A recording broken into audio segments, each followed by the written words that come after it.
Il y a El Famoso Dominique de Villepin, donc qui est encore là, qui a beaucoup de tribunes médiatiques. Alors pour le coup, que fait l'Arcom, parce que il a des sondages très bas.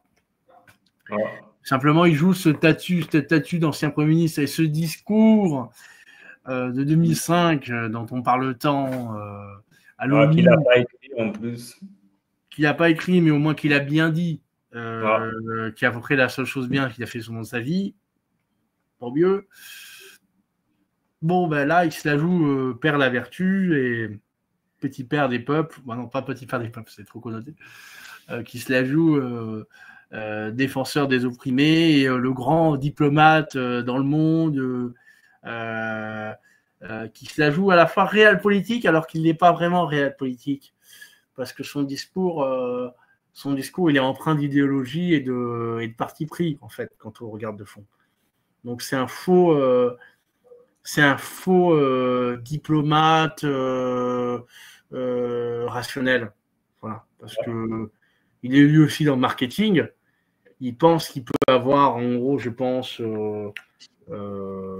peut-être des gens qui veulent une personnalité à la Édouard Philippe dans le sens rigueur, je sais pas moi, rigueur institutionnelle, on va dire.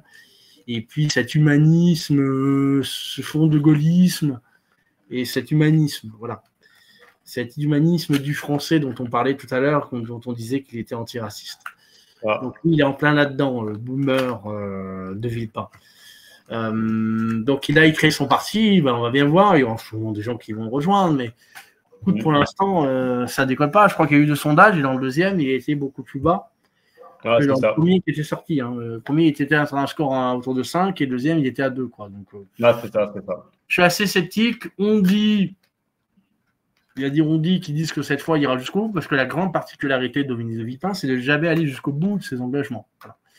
C'est plusieurs fois, il a dit qu'il allait être candidat, qu'il allait faire ceci, qu'il allait faire cela. En 2012, il n'a pas été candidat, soi-disant, parce qu'il n'avait pas les parrainages. En réalité, on a vu plein de témoignages qu'il avait les parrainages. Simplement, il n'a pas voulu y aller pour faire 4% ou 5%. Il avait peur de se ramasser. Donc, il s'est ravisé. Voilà. Là, on dit, vu l'âge, s'il ne va pas cette fois, ce sera trop tard. Après qu'il y aille ou pas, je pense que ça ne changera pas grand-chose. Peut-être ça pourrait empêcher Mélenchon d'être au second tour. Et encore, pas sûr. Et encore, pas sûr. Mais oui, de Villepin, c'est quelqu'un qui capitalise sur un discours, un discours qu'il a certes bien dit à l'ONU. En fait, il capitalise depuis 20 ans sur ce truc-là, quoi. Et en fait, il avait complètement disparu.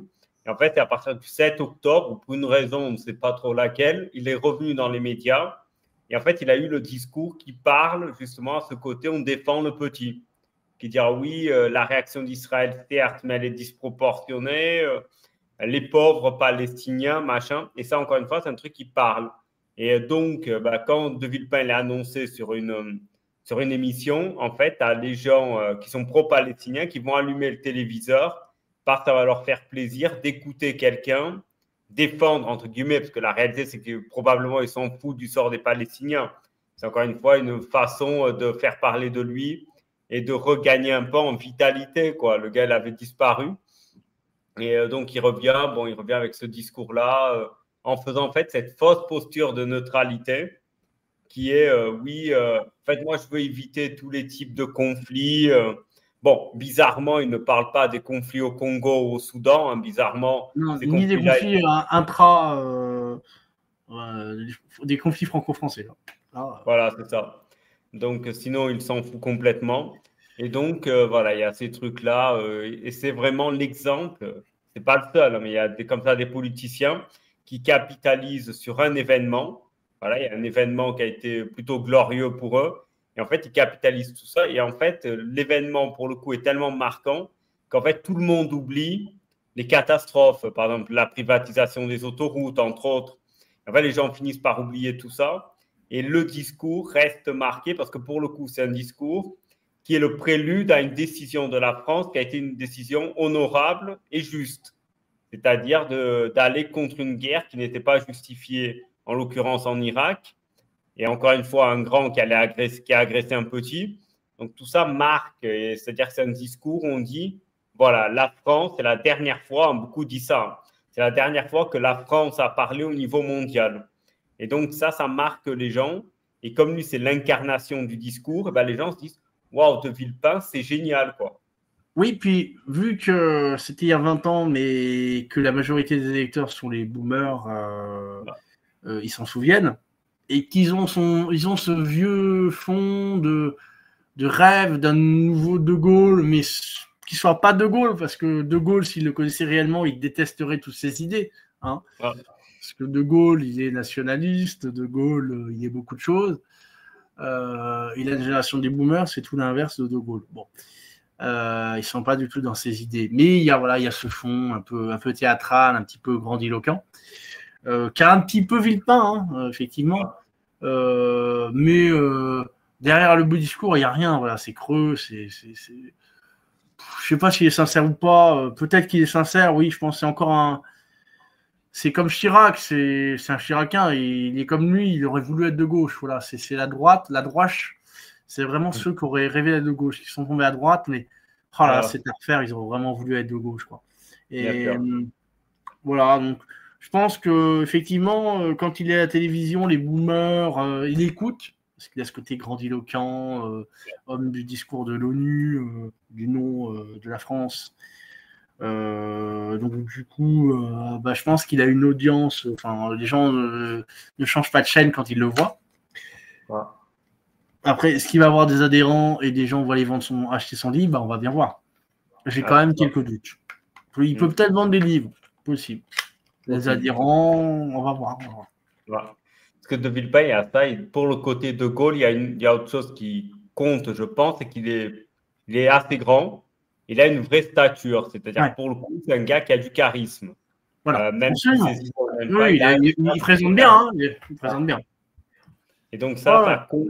Et surtout, mais ça compte. Du coup, dans les standards marketing, c'est pas Asselineau. Quoi. Très clairement, là, voilà.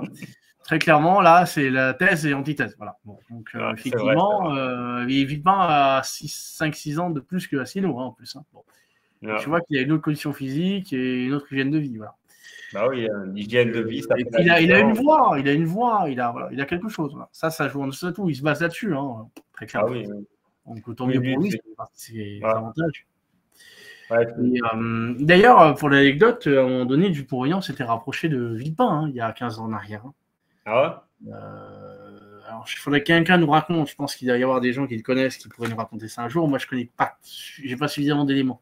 Mais je sais que Nicolas Dupont-Aignan, quand il a quitté l'UMP, il a essayé de se rapprocher de Dominique Villepin. Tu vois, c'est ce vieux rêve du gaulliste social, républicain des deux rives, qu'a eu un peu Nicolas Dupont-Aignan. Sauf que pour le coup, à l'époque, Nicolas NDA a mis son logiciel à jour et il a fini par comprendre ensuite que l'identité, la sécurité, l'islamisation et les attentats ont aussi impacté son discours politique. Voilà. Et malgré tout, vu qu'il a fait beaucoup de terrain dans sa vie, il s'est rendu compte de certaines choses, donc il n'est pas déconnecté sur ces questions sociales et sociétales de la réalité. Voilà. Oh. Ce qui fait qu'il avait quand même sur l'immigration avant, un discours de bon sens. Mais, bon, donc il y a eu quand même ce mythe Villepin jusqu'à proche de nous, quoi, dans les rangs. Et d'ailleurs, Philippot dit sur Thinkerview, allez voir son Thinkerview. D'ailleurs, dans Thinkerview, il est plus supportable hein, que dans ses tweets sur sa chaîne parce qu'il s'adresse à un autre public et comme toujours, quand il s'adresse à un autre public, il est un peu moins et qu'il est moins théâtral, il est plus intéressant. Bien sûr, il a ses sujets, mais c'est pas une mauvaise interview. Mais le problème, c'est que Philippot dit oui, quand même, j'aimerais rencontrer Dominique Villepin pour son discours en politique étrangère, pour sa vision du monde. Je suis désolé, mais la vision du monde de Dominique de Villepin, derrière les grands mots, les belles phrases pour la paix. D'ailleurs, Rougeron là-dessus a raison, il ne dit pas toujours la même chose sur Villepin que Philippot. Donc, Philippot devrait aller consulter Rougeron. Hein. Parce que Rougeron, à juste ce titre, il tape bien sur Villepin. Voilà. Ah oui. C'est compréhensible. De toute façon, de Villepin, c'est vraiment l'exemple, quoi. Mais après que Philippot veuille le consulter, bon, pourquoi, je ne sais pas. Non, mais il Mais disait qu'il rêvait de le rencontrer. Voilà. Bon. Après, qu'ils discutent avec lui, on soit très bien. Qu'ils prennent un café, qu'ils aillent ensemble. C'est aucun problème. Après tout, il a un parcours intéressant.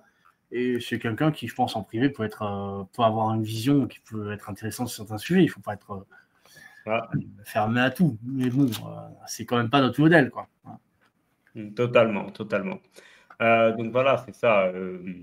Donc pour en revenir, de Villepin, pour les candidats, de toute façon, de Villepin, pour avoir les parrainages, bon, il les aura facilement, je pense. Oui, des vieux maires qui sont là depuis longtemps, ils accepteront de donner parrainage. Quelques élus aussi, sûrement. Ça, il les aura sans grande difficulté. Mais De toute façon. s'il y a 3%, est-ce qu'il ira jusqu'au bout? Ça, j'ai des doutes. Parce qu'à un moment donné, c'est un peu l'humiliation, quoi. Tu vas pour faire 3% avec la couverture médiatique que tu as. Ce qui prouve encore une fois que ce n'est pas la couverture médiatique qui justifie une victoire ou pas. Voilà. Et qui explique en fait les résultats. Et il, donc, il est allé sur à la fête de l'humain, Villepin, je vous rappelle.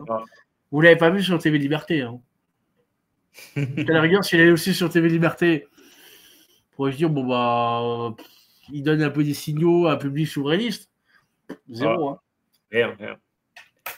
Voilà, c'est en plus rien que le nom, quoi. Le nom de son parti, c'est la France humaniste. Ah, c'est la France humaniste, le nom de son parti?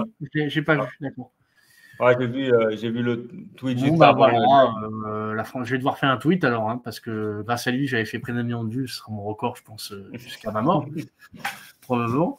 Donc c'est bien, je vais pouvoir me le payer prochainement, voilà. Ça va m'occuper un peu. Enfin, je suis occupé, mais ça m'occupera davantage. Voilà. Donc non, mais voilà, Villepin, ça fait partie des fraudes politiques. On avait fait une émission sur la chaîne de Raphaël pour parler des fraudes politiques et j'avais parlé de Villepin, voilà, notamment.